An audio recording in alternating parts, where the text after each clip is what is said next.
In today's video, I'm going to teach you how to extract a RAR file using WinRAR. A RAR file is a compressed archive, kind of like a digital suitcase that packs multiple files into one smaller bundle for easier storage or sharing. To actually use what's inside, you need to extract it. Today, I'll show you the quickest, most straightforward method, extracting everything right where the archive is, using WinRAR's Extract Here option.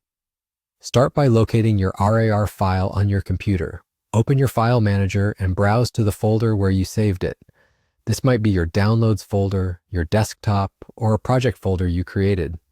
You'll recognize the archive by its .rar extension and typically an icon that looks like stacked books if WinRAR is installed. It's a good idea to make sure you're in the correct folder, especially if you plan to keep things organized after extraction. Next, right-click the RAR file to open the context menu. Look for the WinRAR entry.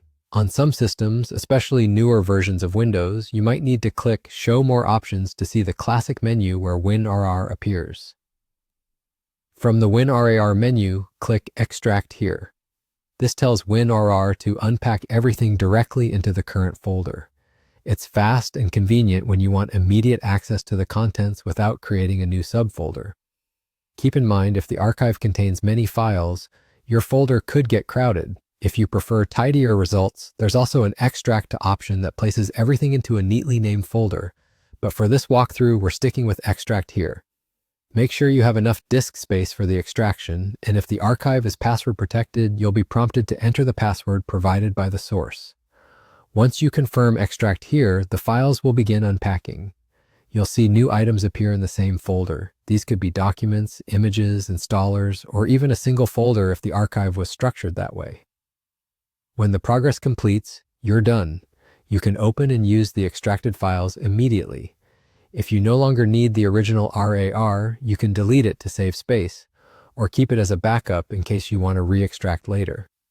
As a best practice, especially with files downloaded from the internet, consider running a quick antivirus scan on the extracted contents. That's all there is to it. Locate the RAR, right-click, choose WinRAR, and click Extract Here. If you encounter errors like a corrupted archive, try re-downloading the file or updating your extraction software. Thanks for watching, and happy extracting.